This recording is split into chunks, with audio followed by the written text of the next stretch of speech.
seem fabulous. And then I still haven't settled into a consistent time, so good luck to find the book. I haven't been online, and I'm sorry, the last few days. Finding somewhere to live, helping the children have fun holidays. Yes, all good. I'm really loving Boston. But in the meantime, I should start with talking about the title of today's broadcast. Welcome to the Call Out, Delta Plus and the Sociology of Vaccine Defiance.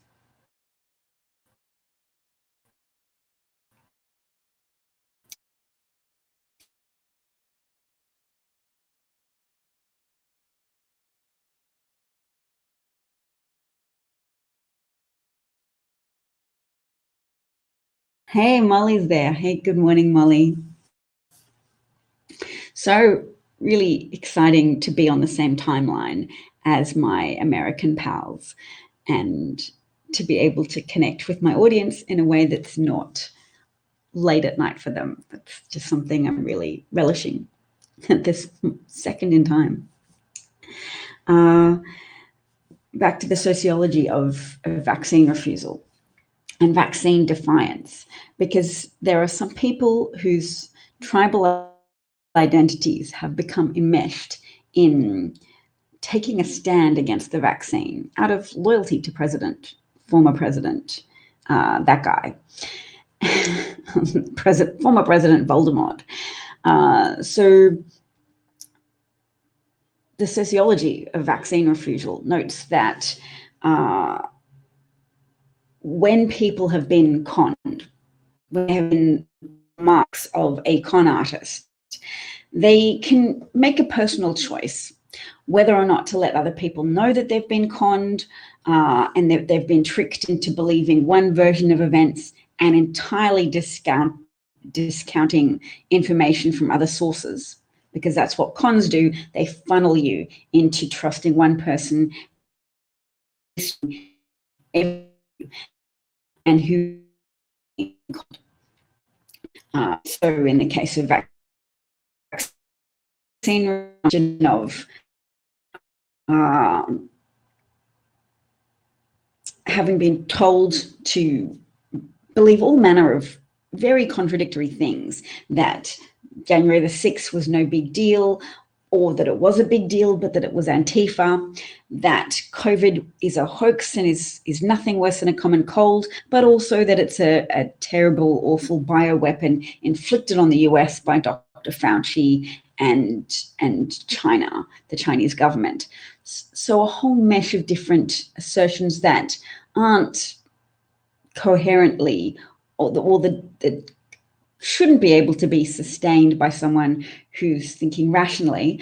But in the case of someone who's been conned and who's desperate to protect their own ego rather than their own community, you have that kind of persevering refusal to engage with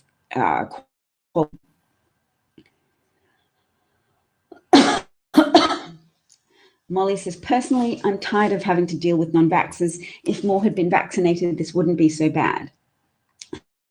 Absolutely, Molly. So I think the thrust of the sociology article also trying to encourage people to not tolerate anti-vaxxers, but to condemn, because they're making a choice to recognizing that they've by Donald Trump, that they've been brought along on a mythology that's not reconcilable with facts or common sense or reality in any shape or form.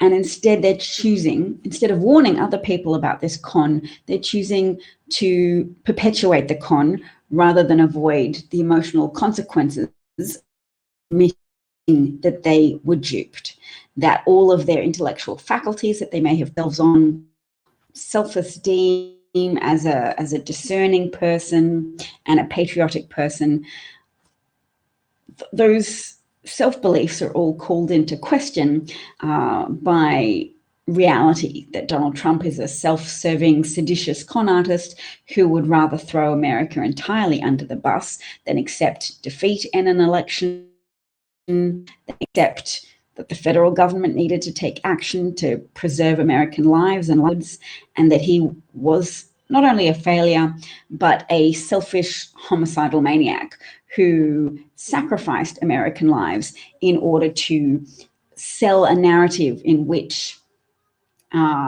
he was distinguished. He could distinguish himself from his political opponent, Joe Biden, by saying Joe wants to lock you down and inflict public health measures on you, whereas I am the champion and the cheerleader in America in which COVID is not worth doing anything about, and perpetuating that false dichotomy, the idea that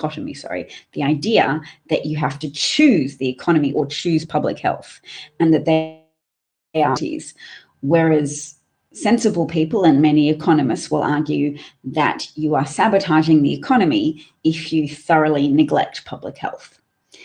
And Donald Trump, as the most powerful and well-funded former president in the world, could have chosen a variety of avenues to protect the public. He could have gone for heavy promotion of masks.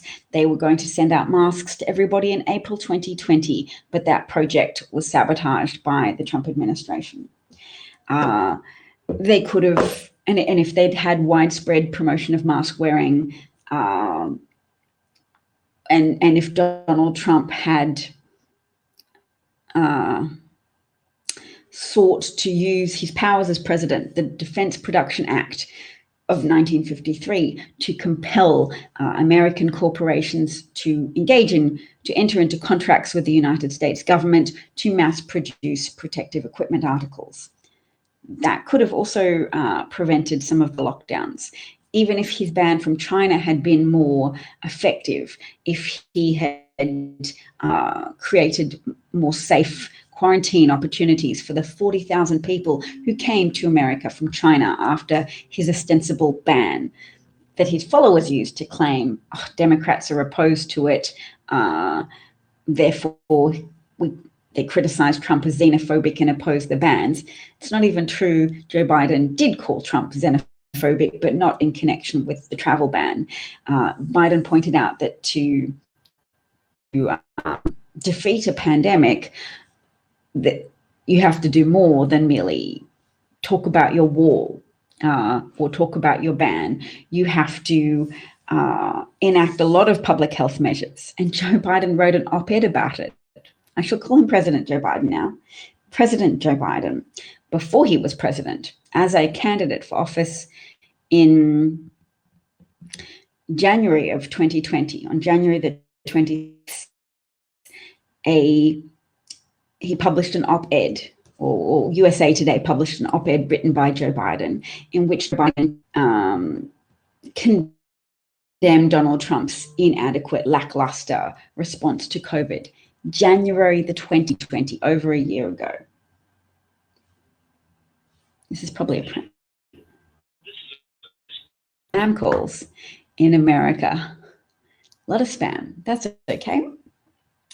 Marsha's here and says hi. Hello, Marsha. So we've got Marsha, John, and Molly, which is all very lovely, and I'm so pleased to see you all. The reason why I have Jerome Adams up on screen is because he was a Surgeon General appointed under Trump, and he makes me sad because I try to not indulge in that emotion too much, but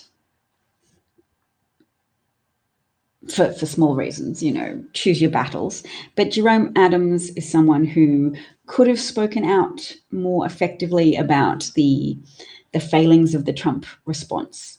And even Dr. Fauci has said now, yes, his initial opposition to mask wearing at the early stages of COVID was shaped by a concern that there weren't enough masks. So if the general public had decided to buy masks, then there wouldn't have been enough for doctors. Now, that is a function of Trump failures to escalate mask production the minute that America's intelligence agencies were reporting to Trump, and they were reporting to Trump, that there was a potential pandemic on the horizon, that there were signs of a highly contagious and deadly disease, that there was news of that breaking from their sources in China.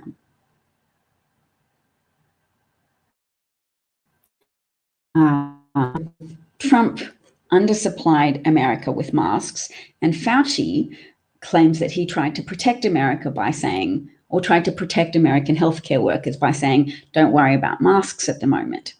And I wish he would dig down, really dig down and say, perhaps I was unduly influenced by those circumstances rather than by my scientific understanding. Because if he'd had a different president who had made an effort to ramp up mask production, perhaps he would have been happy to say in those early stages, well, I'm sure he would, the science could have led him to say in those early stages, yes, seek out a mask, obtain a mask.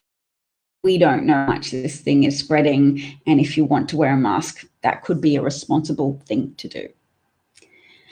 So yes, Dr. Fauci, Jerome Adams, I wish they'd behave differently, but Jerome Adams is particularly poignant for me because the pandemic, in its early stages, and for a long time, has disproportionately harmed communities of color. Now, Mother Jones published a great story about Flint, Michigan, and how they have had practice in organizing and working together to overcome unfavorable circumstances.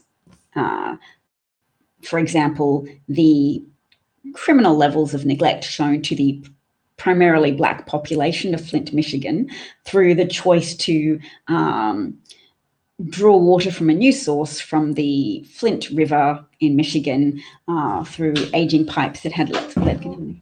Hi, sweetie. What's happened to your toe? Oh, do you want me to fix it with scissors? What do you want me to do, darling? Or do you want? Because you could just scissors. Okay, well, you have to wait for a tiny bit because Mommy's on that broadcast. I would say 5 more minutes. And also, Daddy has scissors. Daddy's good at that too.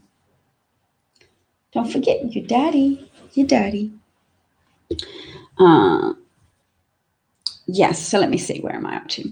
Jerome Adams, his neglect of the American people is more poignant because the Trump administration did a lot of things that were counterproductive to public health. They undermined public health messaging, and that's a really, really unconscionable thing to do in a pandemic. It's a homicidal level of mismanagement because pandemics are invisible, viruses are not visible to the naked eye. You need strong, consistent messaging in order to influence public behavior, because the minute there's any muddying of the waters, people often default to inaction bias. Do nothing. I'm not quite sure what to do. I've heard recommendations for masks. I've heard people denigrate mask wearing, so I'll just do nothing. And the Trump administration encouraged people to do nothing, and they certainly took a lot of steps to do nothing themselves because they had to actively disband the team that Jared Kushner set up to investigate having a national testing strategy and the resources that they made progress on that strategy and then actively abandoned it because of the political calculation that if testing was not enforced at a national level, if there was no effective testing strategy, then it would be harder to contain COVID and more people in democratic states would suffer and die, or the Democratic Party governed states would suffer and die as a consequence, and that would reflect, and there would be public backlash against Democratic governors. Trump was confident that he could sufficiently manipulate the news and he could sufficiently manipulate public opinion so that blame would concentrate on the Democratic governors like renowned sexual harasser Andrew Cuomo, who I've defended for his behavior, well, not defended so much, but defended a little, because I've said the nursing home situation, which was very, very bad, that people were moved out of hospitals into nursing homes in the belief that perhaps if hand washing practices were really stepped up, that could keep the virus contained, whilst the knowledge that it was an airborne virus, a highly contagious airborne virus, was withheld from the public and from Democratic and other governors, because Trump knew it and disclosed that to Bob Woodward in February 2020, but he didn't tell the public that the virus was airborne. So scientists were beginning to make noise about it, but that was a conclusion about COVID that took a long time to permeate into the public sphere. And the man who was told this and who did believe it, he did believe COVID was airborne, he withheld that. He had the most prominent public profile in all the land. He did not step on a stage and tell the world this is an airborne disease, meaning we have to look at measures to prevent spread via the air. And that contributes to the high reproductive rate of COVID. Yes.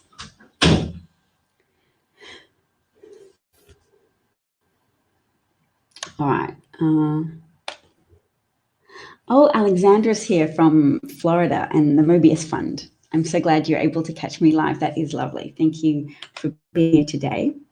The Delta Plus variant is also making the news today, and I'm seeing more headlines increasing hospitalization rates of young people, and particularly unvaccinated teens, who are getting COVID-associated pneumonia and COVID-associated organ failure problems.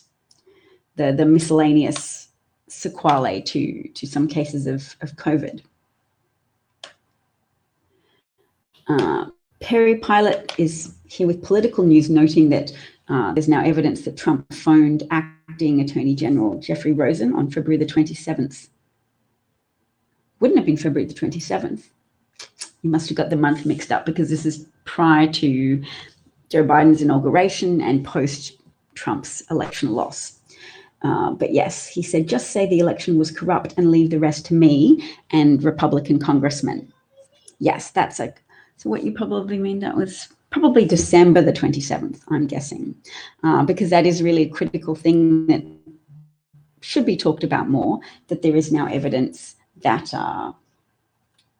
shows Trump heard his advisors say there's no evidence of election fraud, and after hearing them say, we've investigated, we've talked to people, there's no evidence of widespread election fraud, so we can't, in good conscience, make any type of argument in public to say that there's a question mark over the election results. Trump said, just say the election was corrupt to me, i.e., your part is to throw manufactured doubt. Just say it, just do it. Just find me, I'll tell the other people, just find me votes. But if you do your part, we can bring this together in a multifaceted coup effort.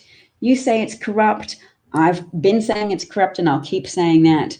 And then I'll keep calling all of the secretaries of state in the states at the election, Georgia, all of the states that swung blue due to Americans' rejection of Trump's homicidal mismanagement of COVID, as well as his economic mismanagement and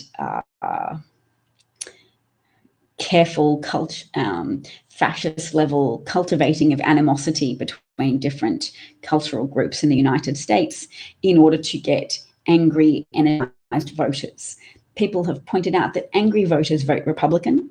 So when you're questioning to yourself, why do so many Republicans and conservative media folk still push anti-vaccination rhetoric and anti-mask rhetoric? Why would they do that? It's because they're feeding the con. They don't want those people to wake up. They need to sustain a narrative that Trump was good and that COVID was never worth taking measures to contain.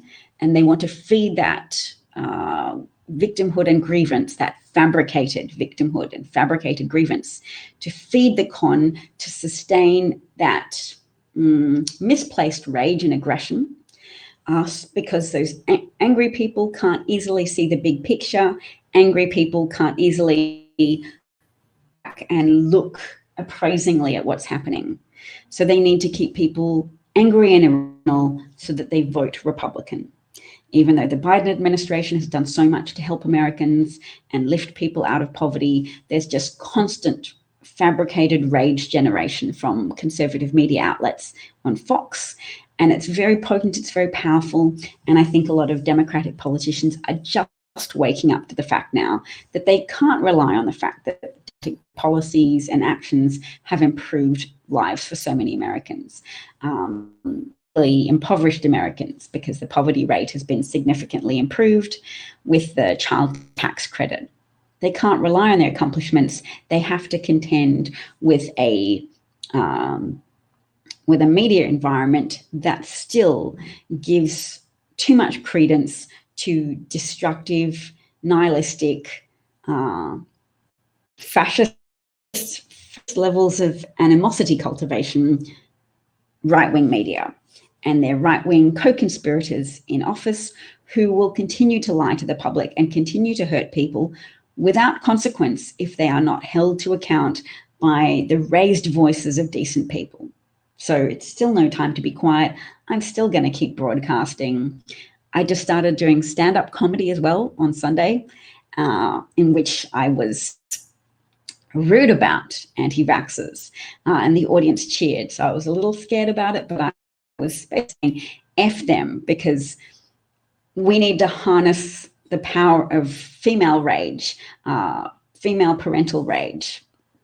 Aggravated mama bears can be a pretty potent political force, and Republicans are pushing child endangerment because the under 12s can't be vaccinated, and that's consistent across America. But in states where there are lower vaccination rates, there are much higher hospitalization of children. So children in low vaccination states are suffering because of adults who allow the virus to circulate. And you can't blame the children for that. And you can't say, shh, Darwin's got this, in a really horrifically unempathetic, disgusting way. I know the frustration of dealing with anti-vaxxers, but you can't hope that their children be orphaned or that their children be hospitalized. It's unprincipled, and it's going to swings, because it's still just going to create more hurt people who lash out, and they won't respond rationally, or a large part of them won't say, oh, I see now, I should have got the vaccine. A lot of them will still say, they'll spit in the faces of health professionals, they'll deny that it was COVID, or they'll switch to blaming China rather than ever doing the work of self-reflection and evidence consideration that's necessary to make a huge admission that they were wrong about Trump and that they were wrong about the Republican Party, and that their own racism made them susceptible to lies and to a whole framework of lies that led them down a garden path of civil discord and unnecessary hatred of their fellow Americans, specifically an unnecessary hatred of Democrats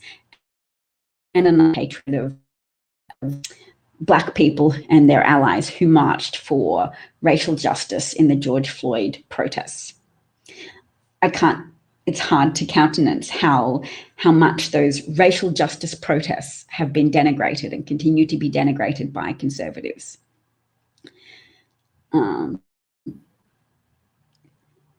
Marsha suggested Molly that she laminate her card. So Molly's suggestion is everyone to take a photo of their vaccination cards. Some places aren't letting the unvaccinated into their businesses. My card is printed on thick paper, so a photo is good for me and not getting it worn out. That is a good idea, and if it works, all the better.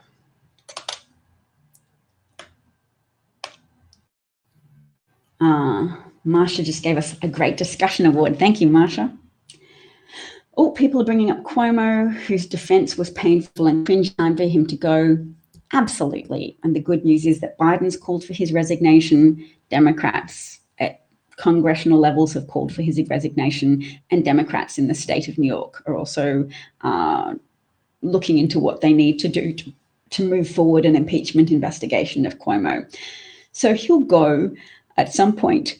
The question is, how much damage to the Democrat Party will he allow himself to do before he admits that his behavior was more than unacceptable?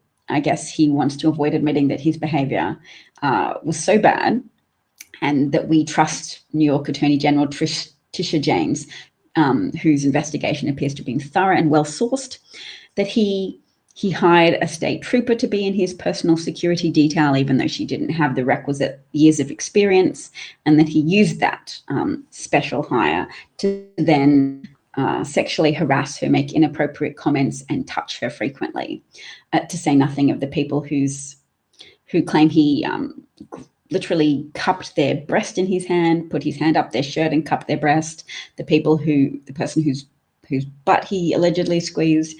These allegations have been substantiated and corroborated now by through Trish James' investigation. So yes.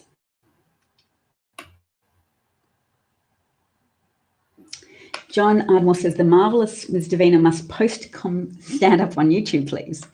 For sure, that's a good idea if I can get somebody to video me. I think somebody already did video me, but I don't personally know them. They could send me the video and I could put it on YouTube.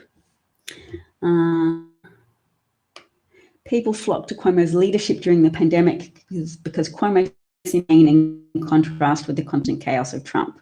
Yes, Cuomo was at least an effective deliverer of whatever scientific information he had at hand. The only shame is that Trump had more scientific information at hand because he was the president and was the epicenter of a lot more resources, of billions of dollars worth of intelligence agency output. Bob has some good environmental news that Purdue University has developed a paint that absorbs 98.1% of sunlight during outdoor tests and lowered the ambient temperature by 18 degrees Fahrenheit. Well, let's convert 18 degrees Fahrenheit to Celsius for me, because I'm from an Australian background and Fahrenheit still, is that like 2 or 3 degrees? But that is good news in any case. Marsha says, Molly, I'm tired too. Let them not wear masks and let them get sick. You just can't fight with them anymore. I'm so fed up with their ignorance and cult behavior. It's true. It's absolutely worthy of condemning their personal choices to persist with a con instead of warning other people that they're in danger. So even when they get sick, even when they're hospitalized, too many people are choosing to protect their ego from having to admit that they were conned by a con artist. Hang on, I can bring this up here. Atlantic, Brooke Harrington, because she has 2 suggestions. And this is the most important part of today's broadcast because it's strategies, what can be done, not just report on what's happening, not even just condemnation of bad things, but a suggestion from a sociologist. So Brooke Harrington says 2 strategies. 1, where you can, administer social death to people who are jeopardizing the health of everybody else, jeopardizing the health and safety of children, and jeopardizing the economy, jeopardizing people's education, jeopardizing school reopenings, prolonging a debilitating pandemic through their willful, egotistical embrace of a con. Because the marks of cons aren't just victims. When evidence accumulates that it was all a con and that there was no true patriotism behind Trump and that he encouraged his followers to attack the government, he effectively ordered a hitman, a 1,000-strong hit mob on members of Congress in order to further his coup efforts to retain power without having been re-elected by the American people, to desecrate the contract of shared power amongst people who participate in a modern democracy, in the so-called oldest democracy in the world. He did all of that, and all of that evidence of January the 6th is on the table, and the people need to be judged. So social death is just refusing to provide pleasantries to people who persist with defense of their ego rather than defense of their country and defense of children. People defending their self-concept at the expense of the safety of children, at the expense of the American economy, at the expense of the American education system, at the expense of so much. And their ego is more central to them. and their wish to view themselves as above being conned, or all of the accusations they've thrown at other people, that in fact all of that sheep accusations is all applicable to them. That big gulf between how they have denounced Democrats as evil and that their own Messiah character, Voldemort, former President Trump, is in fact someone who has harmed so many. So I said two things: social death, just white people resolving to not coddle recalcitrant, selfish white people anymore. So there's a subset. And the tolerance and the indulgence of white people for other for the bad choices of other white people, that's a tendency. That the Be Kind movement that says just let people do their thing, there does have to be a movement that says don't indulge white people harming other people. Don't indulge them. And the second thing is help amplify the efforts of coolers. So con artists employ coolers, people who, when it becomes evident that there was a con, cooler is somebody who can help frame things in a way that makes the exploited person blame themselves rather than get angry at whoever's perpetrated the con. Because if you're still going to be around together, they're like, oh, you don't blame us. Realize that this was just something you did to yourself. Yep. And so coolers, there are coolers at work in the Republican Party and the Republican media at the moment. So Sarah Huckabee Sanders saying, oh, yep, I just got my whole family vaccinated with the Trump vaccine. She's a cooler. She's helping to say, oh, yeah, totally support this vaccine all along. It's the Trump vaccine. I want it. Of course, Republicans support the Trump vaccine. She's trying to smooth those people who've been conned into accepting the reality of vaccines help, so that they don't end up turning on Republicans and saying, nobody ever told me to get the vaccine, and now my whole family is suffering as a consequence. Who else is being a cooler? So Sarah Huckabee, Governor Kay Inslee, who said, oh, we have to start blaming the unvaccinated. Those are people who have, you know, it probably seems weird to everybody else that they've suddenly flipped and said, oh, yep, no vaccines are great. Those are just people who recognize that some circumstances are damning and will at some point encourage some Republicans to be mad at the people who deceived them. So they are pulling away from the con and trying to just smooth that gradient from deceit to reality. All right, so I better go hang out with my family. Jane's here and gave me a Super Heart Award. Thank you. Molly is actively helping get folks vaccinated. Thank you, Molly. Union Project is now conducting vaccine information events with doctors and nurses, answering community questions after I submitted an event need for it. That's great. Thank you, Molly, so much. Social death is the modern version of being held in the stocks in medieval and later times in England. Yes, I think there's an English expression called being sent to Coventry, which was a form of exile.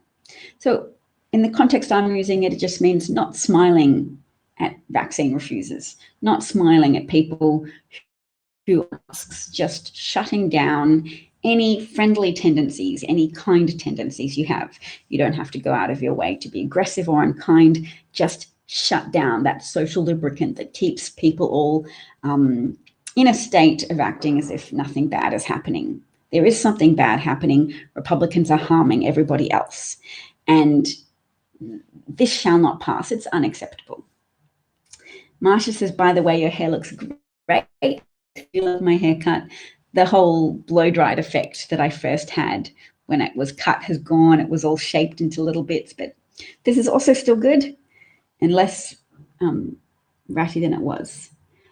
Perry Pilot actually used to live in Coventry for work. He was definitely sent to Coventry. Yes, being sent to Coventry in a boarding school, I think, meant that people wouldn't speak to you. You were a social exile. So, that's a good point. We can socially exile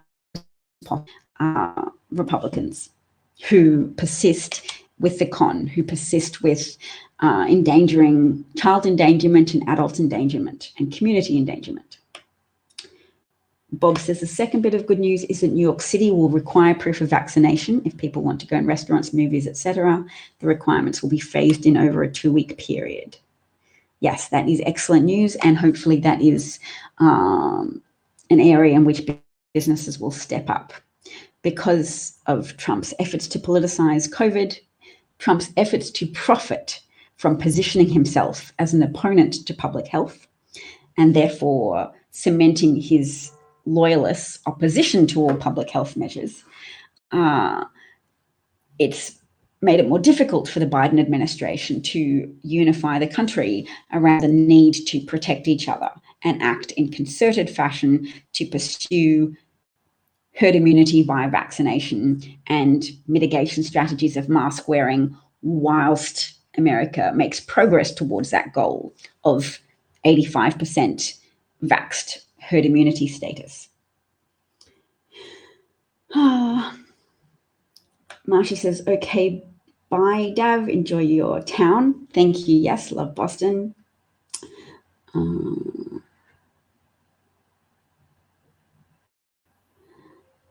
Is suggesting I post my stand-up to YouTube. Bob gave me a super hard award. Bless you, Bob. Bob wants to know what comedy club did I do stand-up at? Jacques Cabaret in Boston. Small establishment, open mic night on Sunday. It rocked. It was really fun. Perry Pilot says, bye, Dav, and kudos on your stand-up comedy achievement. Thank you. Let me just also quickly share what the article looks like from The Atlantic so that people can read it. Because if you follow that author on Twitter as well, she comes up more of the social death. Oh, no, hang on.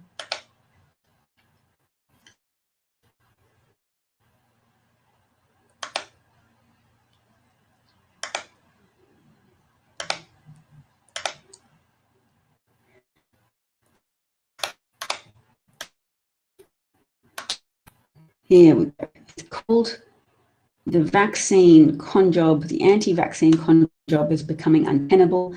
Why targets of deliberate deception often hesitate to admit they've been deceived. It's got a picture of a mask and a needle. Brooke Harrington is a sociology professor at Dartmouth College. She is the author of Pop Finance and Capital Without Borders. She's even got a website. She says something very strange has been happening in Missouri. A hospital in the state, Ozarks Healthcare, had to create a private setting for patients afraid of being seen getting vaccinated against COVID-19. In a video produced by the hospital, the physician, Priscilla Fraze, says several people come in to get vaccinated who have tried to sort of disguise their appearance and even went so far as to say, please, please, please don't let anybody know I got this vaccine. Although they want to protect themselves from the coronavirus and its variants, these patients are desperate to ensure that their vaccine-skeptical friends and family never find out what they have done. Missouri is suffering one of the worst COVID-19 surges in the country. Some hospitals are rapidly running out of ICU beds. To Americans who rush to get vaccinated at the earliest opportunity, some Missourians' desire for secrecy is difficult to understand. It's also difficult to square with the common narrative that vaccine refusal, at least in conservative areas of the country, is driven by a lack of respect or empathy from liberals along the coasts. Proponents of the vaccine are unwilling or unable to understand the thinking of vaccine skeptics, or even admit that skeptics may be thinking at all, lamented a recent article in the conservative National Review. Writers across the political spectrum have urged deference and sympathy towards holdouts' concerns about vaccine side effects and the botched CDC messaging about masking and airborne transmission early in the pandemic. But these takes can't explain why holdouts who receive respect, empathy, and information directly from reliable sources remain unmoved, or why some people are afraid to tell their life about it. What is going on here? Sociology suggests that pundits and policymakers have been looking at vaccine refusal all wrong. It's not an individual problem, but a social one. That's why individual information outreach and individual incentives, such as Ohio's Vax-A-Million program, intended to increase vaccine uptake with cash prizes and college scholarships, haven't worked. Pandemics, by definition, are collective problems. They propagate and kill because people live in communities. As a result, addressing pandemics requires understanding interpersonal dynamics, not just what promotes trust amongst people, but which behaviors convey status or lead to ostracism.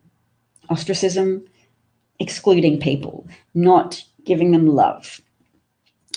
Shifting from an individual to a relational perspective helps us understand why some people are seeking vaccination in disguise. They want to save face within the very specific set of social ties that sociologists call reference groups, the neighborhoods, churches, workplaces, and friendship networks that help people obtain the income, information, companionship, mutual aid, and other resources they need to live.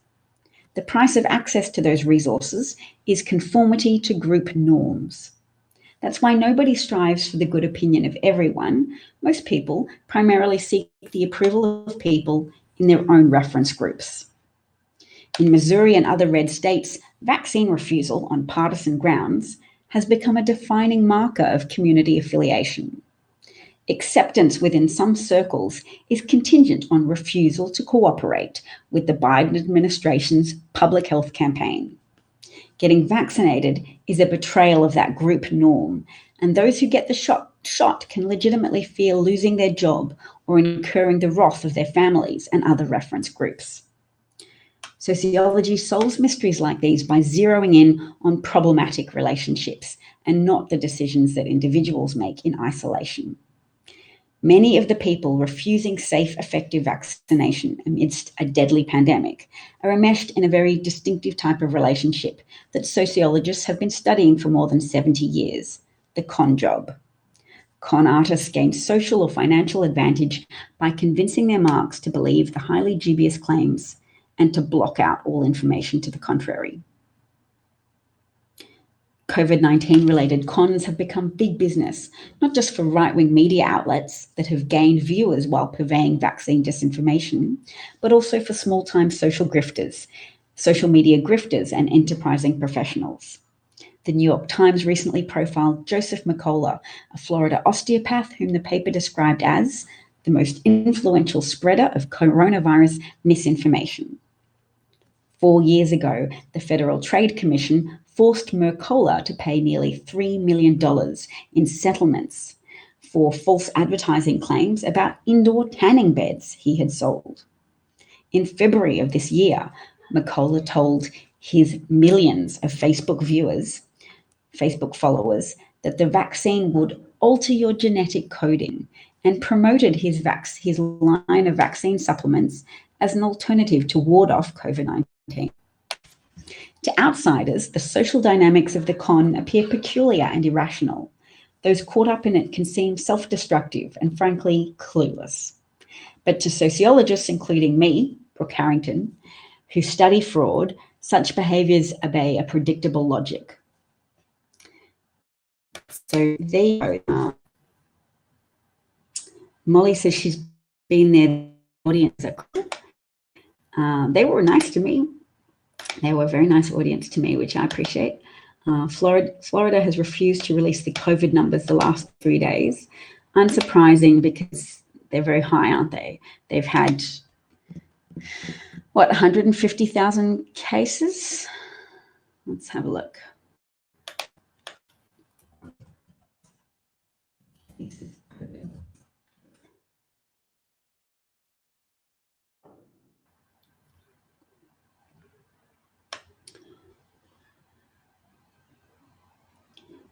So cases,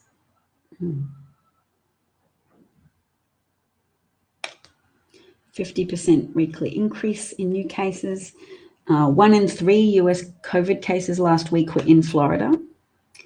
I mean, Florida Governor Ron DeSantis actively discouraged people from getting the vaccine by going out to bat legislatively for vaccine refusers. So prioritizing protecting vaccine refusal over prioritizing advocacy for the vaccine and advocacy for community protection. So children in Florida will be harmed as a consequence. Adults in Florida are being harmed and contracting the virus, with a subset of those cases being hospitalized and a further subset experienced isolated, unpleasant death from either heart attack, COVID-related heart attack, stroke, or that type of suffocation you experience when you have COVID pneumonia in both lungs. So yes, it's unconscionable, but it's very self-serving to carve out a political niche for yourself as someone who operates in defiance of the Biden administration's health measures.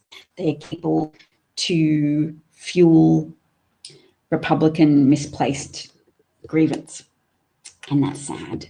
But we'll talk more about it again tomorrow. In the meantime, I'm going to keep socially ostracizing anti-vaxxers, whether they be Republican, which I think they are mostly because it's a tribalistic badge of loyalty to Trump now, defying mask mandates and defying vaccination campaigns, but also some crunchy mummies on the left or some hippie people who have been conned by an overly naturalistic health movement that says the only way to pursue health is diet and vitamin supplements and tanning beds and exercise. So yes, take care, everybody. Thank you so much being here today. Thank you, Molly. Bless your heart. Marsha, always lovely to see you. Bob, thank you so much for still producing your Quiz of the Day segment. Kerry Pilot, lovely to see you as always. Alexandra from the Pro-Truth Pledge at the Mobius Fund, nice to see you too. John Ardmore, Jane Sarami, lovely to see all of you guys today. I think that's everybody. If I left anybody, cheers, take care, and thank you to all the Patreons and supporters and everyone. And I'll keep working on refining this broadcast and service. But in the meantime, thanks for bearing with me for so many years as someone who sought to be a purveyor of truth and analysis with any degree of value. Marsha says, direct message me. Okay, Marsha, will do. And I'd love that. Molly says, if you want to meet a couple of old crazy Bostonians, I can give you my in-laws' telephone number. I'd love that, Molly. You can message me.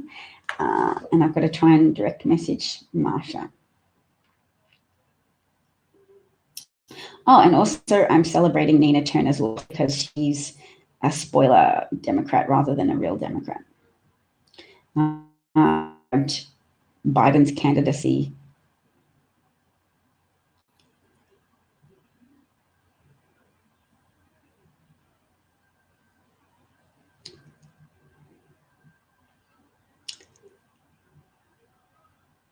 Weird, Twitter doesn't even show me your name on Twitter, Marsha.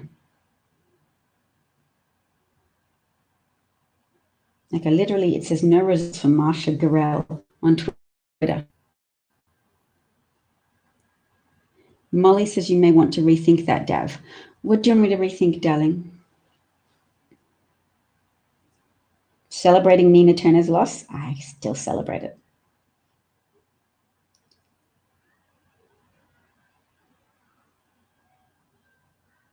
Oh, there we go. Gotcha. Okay, Marsha, I've messaged you. I finally got that sorted out. Taken ages. Okay, everybody.